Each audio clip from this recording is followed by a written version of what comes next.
और देखिए, एक तरफ जहां पूछताछ जारी है, दस्तावेज लेकर मलकित सिंह पहुंचे हैं, दूसरी तरफ ईडी कार्यालय के सामने कांग्रेसी एकजुट हो गए हैं। ईडी दफ्तर में मलकित सिंह से पूछताछ जारी है और करीब 3 घंटे से ये पूछताछ चल रही है। तो 30 पन्नों का जवाब लेकर मलकित सिंह पहुंचे थे। शराब घोटाले के पैसे से लेकर कांग्रेस भवन निर्माण तक के आरोप पूर्व मुख्यमंत्री भूपेश बघेल ने इसे लेकर बयान दिया है। शराब घोटाले के पैसे से कांग्रेस भवन बनाने के आरोप लगे थे, जिस पर सवाल किए गए।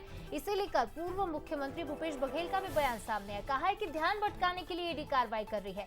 ईडी और आईटी का काम कांग्रेस को बदनाम करने का है, ये आरोप भी भूपेश बघेल की ओर से लगाए गए हैं। क्या कुछ कहा इस पूरे मामले को लेकर, आप पहले सुनिए। ईडी आईटी का रह गया है कि कांग्रेस को बदनाम करो, और अब हिम्मत है तो मैं तो ही पूछ रहा हूँ कि दिल्ली में जो बना है झंडे वाला में, उसका हिसाब पूछ ले थोड़ा सा।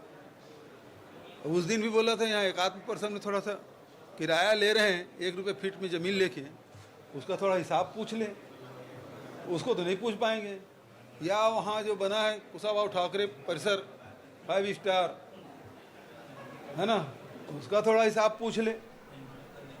कांग्रेस की पूछेंगे क्या? और चलिए, ईडी दफ्तर पर हमारे साथ सहयोगी अनंत शर्मा हमारे साथ जुड़े हुए हैं, उनसे ही जानकारी लेते हैं इस पूरे मामले पर।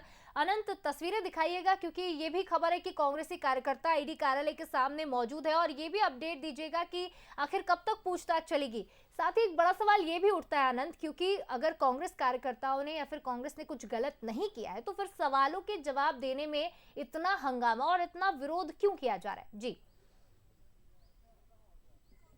बिल्कुल, देखिए 2.5 घंटे हो चुके हैं। 2.5 घंटे से पूछताछ जारी है महामंत्री से। और देखिए, मैं इस वक्त ईडी कार्यालय के ही बाहर मौजूद हूं, और यहां पर तमाम जितने जो कांग्रेसी कार्यकर्ता हैं वो भी लगातार पहुंच रहे हैं। आप देख सकते हैं तस्वीरों में साफ तरीके से तमाम यहां पर कांग्रेसी कार्यकर्ता जो हैं वो यहां पर खड़े नजर आ रहे हैं। और इसके साथ ही आप देख सकते हैं और भी जितने जो कार्यकर्ता हैं वो भी यहाँ पर मौजूद हैं, और लगातार इंतजार मलकित सिंह गेंदू के निकलने का यहाँ पर किया जा रहा है।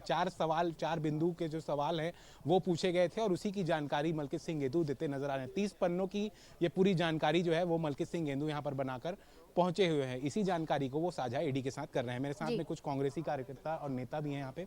विकास तिवारी है। पूछताछ लगातार की जा रही है, 2.5 घंटे हो चुके हैं। देखिए, ये तो ईडी की एक प्रक्रिया है, और 2.5 घंटा पूछताछ होता नहीं है। हो सकता है उनको वेट करवा रहे होंगे, लेकिन बड़ा विषय ये है कि भारतीय जनता पार्टी कांग्रेस को अब सिखा रही है कि कैसे सरकार चलाया जाता है। तो ठीक है, आज ये सत्ता में है, कल इनको भी हटना है, तो ये सारी शिक्षा हम लोग ले रहे हैं। कवासी लखमा जी के ऊपर आरोप लगाया कि 72 करोड़ को इनको पैसा मिला है।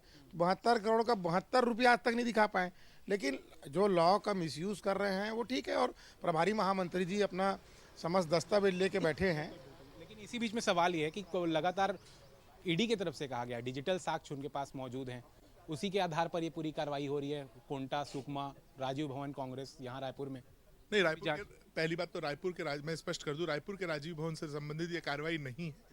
ये कार्रवाई सुकमा और कोंटा के राजीव भवन के निर्माण को लेकर के है।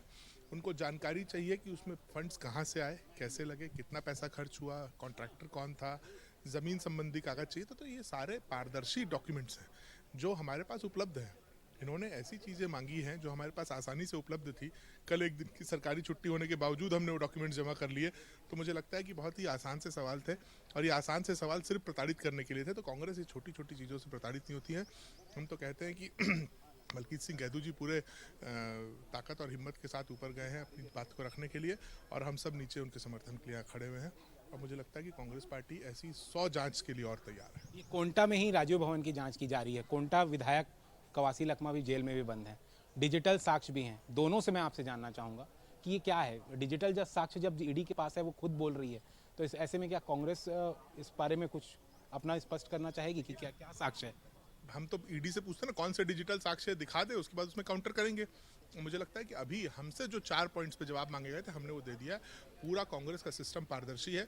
हम पूरे ट्रांसपेरेंसी के साथ हमने पूरे प्रदेश में कांग्रेस के राजीव भवन बनाए हैं, और हम उसके लिए पूरे तरीके से जिम्मेदार भी हैं, और हम हर साक्ष्य दिखाने के लिए सक्षम हैं। देखिए, जो साक्ष्य की बात कर रहे हैं, सबसे ज़्यादा साक्ष्य तो इस प्रदेश का जो जल की कांड घोटाला था उसका इंक्वायरी पूरा हो गया है। फाइल अमित शाह जी के पास है, ईडी यहीं पर है, तो कार्रवाई कर रहे हैं ना। कार्रवाई क्यों नहीं कर रहे हैं? कांग्रेस का मनोबल तोड़ने के लिए जनता के सामने कांग्रेस को बदनाम करने के लिए, विपक्ष को कमजोर करने के लिए, जनता की और प्रेस की आवाज दबाने के लिए ये एक साजिश है।